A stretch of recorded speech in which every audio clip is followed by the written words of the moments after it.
말씀 함께 보겠습니다. 에스더 2장입니다. 1장 우리가 토요일부터 묵상을 했고요. 어제 본문에 드디어 그 에스더 와스디가 폐위가 된 스토리까지 진행이 되었습니다. 1절에 보면 그 아수에로 왕이 약간 후회하는 장면이 나옵니다. 명백한 표현은 아니지만 보통 학자들이 1절의 이 모습을 아수에로 왕의 후회다. 근데 여러분들 하나만 잠깐 묵상하고 가죠.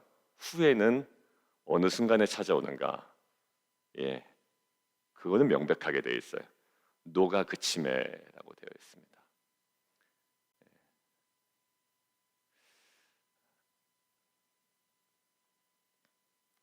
그 순간에 항상 후회가 찾아와요. 그러니까 화를 내고 성을 내고 그 기분에 행한 모든 행동들과 그 기분에 내뱉었던 모든 말들이 사실 그 노가 그치면 이렇게 후회가 됩니다. 아무리 일이 잘 진행되고 자기의 주변에 세력이 잘 규합이 된다 하더라도 이 분노에서 시작된 일들은 항상 후회가 남게 됩니다. 고린도전서에서도 항상 그 사랑에 대해서 강조할 때 이 성내지 아니하며, 그리고 고린도전서에 항상 문제가 파벌이었잖아요. 근데 사실 지나고 나면 아무 의미 없는 겁니다. 그죠? 사실 지나고 나면 아무 의미 없는 거예요. 아수에로 왕이 왜 그런 결정을 내렸을까요? 분노로. 자아라는 협소한 자기 세계에 갇혀 있기 때문이에요. 그에게 하나님의 나라, 거룩한 뜻, 자기 희생 이런 거 없습니다. 결국 그것만 남아 있어요. 토요일 날 우리가 묵상한 대로 결국 자신의 이기적 관심을 지지하는 사람이냐, 아니면 자신의 그런 이기적 관심을 도전하는 사람들이냐라는 거예요. 그러니까 지지하는 사람들을 자꾸 규합하게 되고 모으게 되고 그 사람들 이야기만 듣게 되는 겁니다. 아무리 와스디 자신의 그 왕후의 아내라 할지라도 자신의 이기적 관심이 뭐였죠? 사람 앞에 보이기를 원하는 겁니다. 그때 당시에 사실 남자와 여자가 따로 잔치를 베푸는 것은 일반적이었다고 그래요. 일반적인 통례를 깨고 지금 이것들을 과시하고자 이 아수에로 왕이 불렀다라는 것들이 명백하게 되어 있죠. 이기적 관심, 그것들을 지지하는 자와 도전하는 자, 딱 그 세계에 갇혀버립니다. 그 세력들을 규합하고 모으고 모여서 얘기할 때는 굉장히 좋겠죠. 언제요? 근데 그것이 결국 그 분노, 결국 노가 그침에 모든 것들이 후회됩니다. 사실 그때는 잠깐 멈추는 게 좋은 것 같아요. 사실 저희 아이들에게도 되게 미안한 게, 여러분들은 어떻게 좀 경험해봤을지 모르는데 저는 몇 장면이 생각이 나요.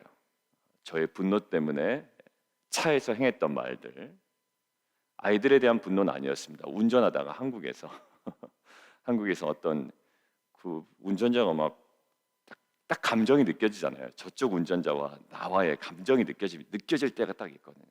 그러니까 저도 감정을 실어서 가까이 갈 때도 있고, 좀 사람이 그렇습니다.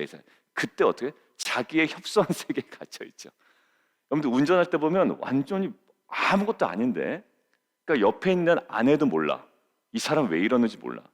어제 자기의 협소한 세계에 딱 갇혀 있으니까요, 막 붕하기도 하고 가까이 되기도 하고 막 경적을 울리기도 하고, 한국 같은 경우에는 그러면서 내뱉었던 말들.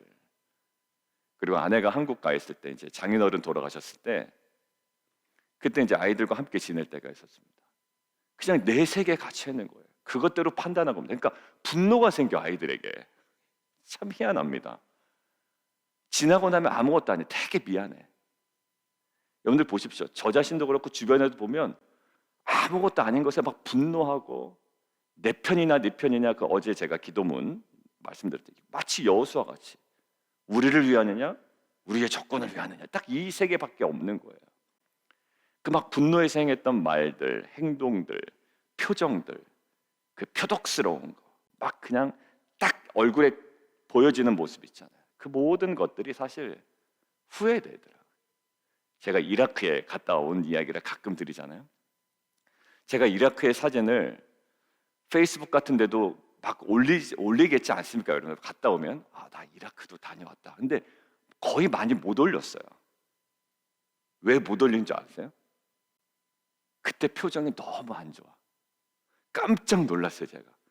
진노가 그침에 얼굴이 그걸 나중에 보니까 너무 못 올리겠대요. 왜냐하면 사람들 줄 세우는 것부터 해서 이제 의료팀들하고 같이 갔으니 쇠치기는 물론이거니와 아프지도 않은데 아프다고 오고 그러니까 내 세계에서는 다 나를 괴롭히러 온 사람 같은 거야. 그 초기의 마음이 되게 어려웠습니다. 그러니까 도와주러 갔는데 오히려 막 내가 혼자 상처받고 있는 거예요. 그러니까 그 사진을 찍어서 딱 봤는데 아마 아내도 봤을 겁니다. 얼굴이 완전 반은 맛이 간 거예요. 그러니까 힘들어서 맛이 간 게 아니라 얼굴에 뭐가 있냐면 이게 저만 느끼는 그 분노가 있는 거예요. 그 마음에. 누가 나한테 뭐라고 한 것도 아닌데 그 상황에 대한 분노, 막 그 사람들이 인정 안 되는 그 마음, 막 여러 가지가. 우리는 모르게 내뱉는 말들이 있고요. 그런 행동들이 있고 표정들이 있습니다. 오늘 아하수에로 왕이 제가 혹시나 해서 자료를 세 개를 찾아봤거든요. 왜냐하면 제가 또 이것들 임의로 해석하면 안 되니까. 세 개 모두 동일하게 학자가 다름에도 불구하고 이것을 물어보냐 후회로 봐요. 후회로 봐요. 아마 어제 일들 중에 후회되는 일이 있을걸요. 어제 누군가를 만나셨습니까? 만나서 뭐 얘기를 막 나누셨나요? 어제 만나서 막 이야기를 나눴는데 오늘쯤 되니까 약간 후회되는 부분들은 또 있을 수도 있어요. 막 뒷담화를 심하게 되는가? 그러면 제일 후회되는 게 그거죠. 그냥 공개적으로 딱 오픈할 수 있는 게 아니라 만남 자체도 몰래 만나야 되고 막 뭔가 얘기해야 되고 막 이럴 때 그냥 후회될 때가 있어요. 여러분들 그 요셉이 참 감사했던 건 뭐냐? 하나님 면전 앞에 가서 서 있었던 거예요. 여러분들 요셉이 분노했다 이거 잘 못 보시죠? 물론 그렇다고 해서 그가 한 번도 분노하지 않았던 것은 아닐 겁니다. 근데 딱 보니 요셉이 막 분노했다 이런 게 없어요. 형들이 팔았음에도 억울하게 갇혔음에도 뭔가 이렇게 평정심을 유지했던 것 같아요. 완벽할 수는 없지만 특별히 아하수에로 왕 같은 편협한 아주 협소한 자기 세계에 갇혀서 하나님 나라를 보지 못하는 거니까 우리로 따지면 자기 세계에 갇히면 하나님 나라를 못 봅니다. 나에게 유리하냐 불리하냐 그거밖에 없어요. 내 편이냐 남의 편이냐밖에 없어요. 김집사 편이냐 이집사 편이냐밖에 없고 이거밖에 없. 너 아볼로 편이냐 바울 편이냐 이거밖에 없는 거예요. 그래서 우리의 마음이 열려 정말 하나님께서 설계해 가신 하나님의 나라, 재건해 가시는 하나님의 그 영역, 거룩한 영역들을 우리가 찾아가는 귀한 공동체가 되기를 원합니다. 후회해요. 후회한다고요. 자, 두 번째. 여러분들 오늘 두 번째 묵상을 한 가지를 좀 이야기를 하는 게 좋을 것 같아요. 왜냐하면 마침 나왔기 때문에. 에스더 이름 제가 한번 언급한 적이 있습니다. 언젠가 찾아봤거든요. 4월 7일 주일 본문 그 스가랴서 말씀을 전하다가 제가 이야기했습니다. 어디서 내죠? 화석류 나무 제가 설명한 거 기억나세요? 화석류 나무가 이스라엘 백성에게는 굉장히 상징적입니다 라고 이야기했어요. 왜냐하면 이스라엘 백성의 첫 운명이 어떻죠? 그닥 좋지 않습니다. 포로로 끌려갔다고요. 그런데 큰 변화도 없고 페르시아 입장에서는 뭐다? 평화였다. 그러나 이스라엘 민족 입장에서는 페르시아의 평화가 무엇으로 느껴지더라? 밤 깊은 골짜기에 불과하다. 기억나시죠? 팍스 로마나라고 이야기하면서 팍스 로마나가 로마에게는 평화지만 정복받는 민족에게는 압제로 느껴지듯이 그 당시에 그들이 그랬다고요. 근데 그때 무엇이 등장합니까? 화석류 나무가 등장하는데 그게 히브리어로 뭐다? 하다스다. 자, 밑에 보시죠. 7절. 그의 삼촌의 딸 하다사의 똑같은 어근입니다. 상록수 나무이죠. 생명력이 강해서요. 가지를 꺾어서 땅에 심어도 자라나는 나무다라고 말씀드렸고 신부의 머리에 화관을 쓰게 되는데 그 화관의 재료가 그 화석류 나무 하다사. 초막절에 초막을 지을 때 주로 사용된 나무가 뭐였다고요? 화석류 나무. 왜 화석류 나무가 사용됐을까요? 유대인들에게 불멸과 영생을 상징하고 있고 결국 예수 그리스도의 부활을 상징하는 나무다라고 이야기했습니다. 자, 그의 무슨 이름이에요? 히브리 이름이 하다사라고요. 그러니까 부모가 그 여인, 이 여자아이의 이름을 딱 이야기했을 때 어떤 이름이었을까요? 예, 그런 소망이 있었다고요. 근데 이게 그 아버지가 지었던, 부모님이 지었던 그 이름이지만 결국 이 이름에 걸맞게 어떤 일이 벌어지냐면 고국으로 귀환하지 않으려는 분위기잖아요, 지금. 제가 좀 배경 설명을 토요일에 드렸죠. 지금 이 상황이 어디와 어디 사이에 있다. 1차와 2차 사이에 있다라고 말씀드렸죠. 1차 포로 귀환이 이루어지고 2차 포로 귀환은 아직 이루어지지 않은 상태고요. 분위기는 어떤 분위기입니까? 고국으로 귀환하지 않으려는 분위기가 훨씬 더 많습니다. 그때 에스더가 기록이 되었다고요. 이런 일이 벌어졌고. 그럼 목적이 뭡니까? 어떤 목적이었을까요? 하나님께서 여전히 이스라엘 백성들을 위해서 일하고 계시다라는 이 사실을 알려주고 싶었던 거예요. 나중에 이제 불임절이 나오잖아요. 그러니까 결국 유대인 그냥 다 완전 싹 죽게 생겼던 사건이 벌어지잖아요. 하만 때문에.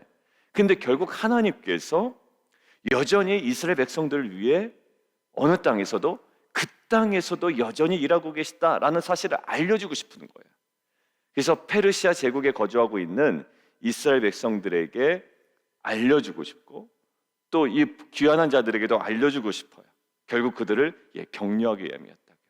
그러니까 그 이름이 또 뭐예요? 에스더예요. 불멸, 영생.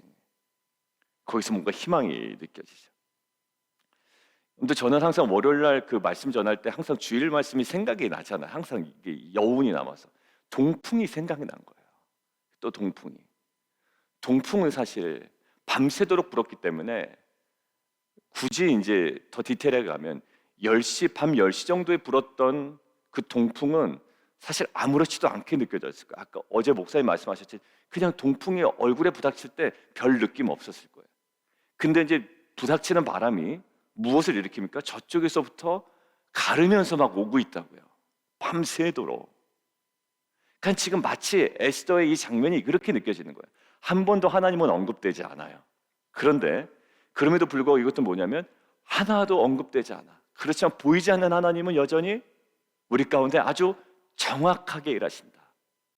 의심할 수는 있지만 어제 이야기한 의심할 수 있지만 우리가 잠시만 주의를 더 기울여다 보면 하나님의 일하심을 느끼는 거예요. 에스더가 마치 그런 스토리 같아요. 하나님은 한 번도 언급되지 않지만 하나님은 나타나진 않지만 우리가 잠시만 더 주의를 기울여 보면 하나님의 일하심을 느끼는 거예요. 에스더라는 이름에서도 느껴지고요. 어제 목사님에게 이제 카드를 써서 드렸어요. 목사님 가정에.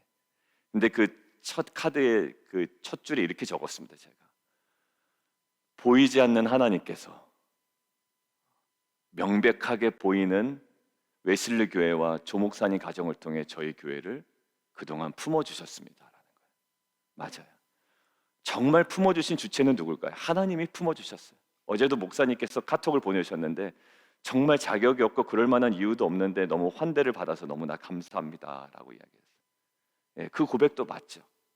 하나님의 주체셨어요. 그런데 보이지 않는 하나님께서 보이는 웨슬리 교회와 보이는 조목사님을 통해서 저희를 품어주신 거죠. 여전히 하나님은 잘 보이지 않아요. 그러나 이 에스더의 저 근저에서 계속 끌어오르는 스토리의 핵심 뭘까요? 보이지 않는 하나님은 여전히 너희들을 위해 일하고 계셔라는 거예요. 여러분들 이러한 이 하나님께서 일으키신 동풍과 이 일하고 계심을 우리가 한 주간 동안 더욱더 깊이 묵상했으면 좋겠습니다. 그리고 하나 더요.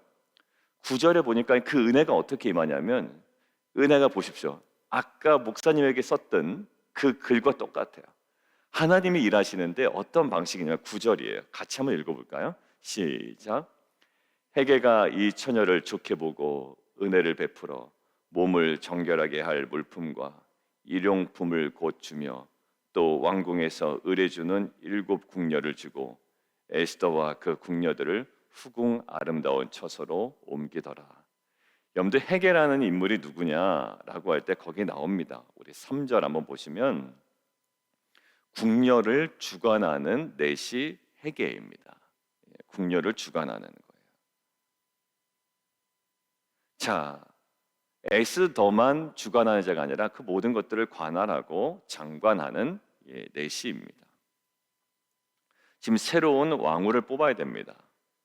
사람들이 건의를 했잖아요.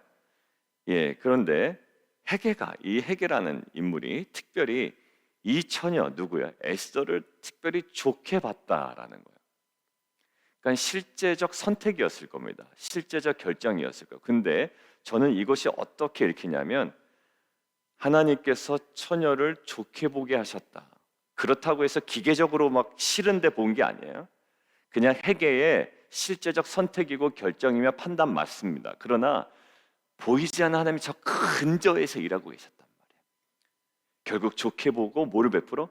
은혜를 베풀어. 이 은혜는 결국 헤게를 통해서 온 거지만 가장 근원적인 주체가 누굽니까? 하나님. 한 번도 에스더에 등장하지 않은 그 하나님이에요. 맞아요. 저희 자녀들도 보면 부모가 감당할 수 없는 부분들을 정말로 어떤 다른 사람들을 통해서 이렇게 공급받을 때가 있어요. 우리 자녀들 보면 그래? 막 그 때문에 하고 있는데 뭐 학교의 장학금서부터 시작해서 뭐 여러 가지로 이제 루트가 여러 가지가 있겠지 않겠습니까? 전혀 생각하지 못했던 거예요. 여러분들 그게 단순히 운이 좋을까요? 그리고 참 어떤 그 대상에서 참 감사해요. 그래서 그 대상에 대해서 참 감사하면서 한 발짝 더 나아가는 건 뭐냐면 결국 뭘까요? 하나님의 어떤 그 섭리와 은혜와 그 통로와 방식이 정말 신묘막측하다. 어제 목사님께서 참 재미난 분이다. 정말 독특했다. 이 작은 기적이 참 우리에게는 정말 소중했다라고 하는 것처럼 이거 아무것도 아니거든요. 헤게라는 사람이 에스더를 좋게 본 게 사실 아무것도 아니라고요. 근데 이게 민족을 구하는 작은 기적이 될 줄, 그리고 작은 은혜가 될 줄은 나중에 가서야 우리가 알아요. 에스더가 내가 민족을 구하겠다라는 사명으로 이곳에 나간 게 아닙니다. 나중에 이것이 씨앗이 되어 하나님께서 펼치시는 구원의 역사의 발판이 되거든요. 오늘 내가 경험하는 은혜가 나중에 어떤 하나님의 역사의 발판이 될지 몰라요. 근데 오늘 이것을 묵상하는데 기대가 되는 거예요. 내가 오늘 누군가를 통해서 입은 은혜가 결국 민족을 살리고 공동체를 살리고 나라를 살리고 교회를 살리는 발판이 되겠구나라는 것들이 오늘 믿음으로 확신이 되는 겁니다. 조금 이렇게 힘들어 있다가도 그것 때문에 다시금 붙잡게 되는 뭔가 은혜가 있었어요.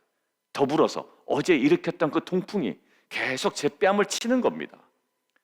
그냥 동풍이 부는 거. 어제 또 제가 집안에 에어컨을 좀 세게 틀어놔가지고요. 너무 시원하게 자고 있는데 너무 추웠어요. 그 새벽에 일어나서 뭐라고 딱 고백했냐면 동풍이려니, 동풍이려니. 여러분들 오늘 너무 감사하지 않아요? 은혜를 베풀었습니다. 아무것도 아닌 거예요. 물품과 일용품을 주는 거예요. 이 물품, 일용품 받았다고 뭐가 좋습니까? 조금 대접 더 받았다는 거고요. 그리고 거기 보세요. 의뢰 주는 7 궁녀예요. 더 이상 더 많은 것도 아니에요. 또 때로는 그냥 보통 받는 수준입니다. 근데 이 모든 것들이 나중에 하나님의 역사의 발판이 됩니다. 작은 은혜, 작은 기적, 결국 그 안에 모든 것들을 일으키고 계시는 그 하나님의 그 역사, 우리가 다시 한번 믿음으로 붙잡고 지금 어떻게 쓰일지는 몰라요. 그러나 결국 이 은혜가 결국 하나님의 이 민족을 구원하시려는 하나님의 역사에 정말 소중한 발판임을 깨닫고 그 순간을 감사하고 잘 다뤄나가는 공동체가 되었으면 좋겠습니다. 우리 함께 좀 기도할까요? 오늘 기도하겠습니다. 오늘 하나님께서 주시는 말씀 3가지였습니다. 후회는 언제 한다고요? 진노가 그치면. 그러니까 진노가 임할 때 잠시 멈춰야 돼요. 뭔가 공개되기 어려운 뭔가 이야기를 할 때 반말은 새가 듣고 낱말은 뭐가 듣는데 그게 뭐가 뭔지 잘 모르겠지만 결국 그게 딱 후회되는 지점이 오거든요. 그때 아하수에로 왕이 그랬던 것 같아요. 우리 안에 지나고 나면 사실 아무것도 아니었다고요. 근데 그 안에 괜히 흥분해서 내 편이냐 네 편이냐, 그리고 협소한 그 자아세에 갇히다 보니까 하나님 나라 때문에 희생하고 하나님 나라로 인하여 침묵하고 하나님 나라로 인하여 또한 십자가로 살아가는 것, 이것이 다 상실될 때가 있어요. 아니야, 일단 화를 내고 봐야 되는 거예요. 분노하고 썽을 내고 주장하고. 근데 결국 그게 후회가 되더군요. 자녀와의 관계 속도 그렇고 공동체 안에서도 사실 그렇습니다. 우리 안에 그 기도 제목을 가지고 함께 기도했으면 좋겠고, 두 번째, 에스더보다 그의 원래 이름을 이야기하죠. 어떤 이름이요? 히브리식 이름 하다스. 오늘 설명도 나와 있네요. 화석류 나무, 어떤 성질인지, 어떤 특징이 있는지, 어떤 상징을 갖고 있는지, 스가랴서의 어떠한 면이 그것들이 우리 가운데 강조가 되는지 우리가 오늘 함께 다시 묵상이 됐습니다. 밤 깊은 골짜기에 뭐예요? 불멸과 영생과 부활과 함께 하심이에요. 우리가 4월 7일 날 묵상한 것도 그렇습니다. 밤 깊은 골짜기와 절망 속에서도 함께 하심. 그리고 마지막, 회개가 이 처녀를 좋게 본다, 은혜를 베풀어 준다. 이거 단순한 조그만 은혜 아닙니다. 이것은 저 근저에서 지금도 일하고 계시는, 동풍을 일으키시는, 밤 깊은 골짜기와 절망 속에서도 함께 하시고 일하고 계시는 하나님의 역사였어요. 아무것도 아닌 것처럼 보이지만 결국 나중에 민족을 구원하는 놀라운 발판이 됩니다. 하나님 그것에 대한 기대와 소망을 가지고 정말 소중히 다뤄나가는, 감사로 주 앞에 다시금 나아가는 귀한 공동체 되게 도와주십시오. 우리 함께 세 가지 제목을 가지고 각자 주신 마음과 함께 좀 기도하며 나아가도록 하겠습니다. 기도하겠습니다. 하나님 아버지 감사합니다.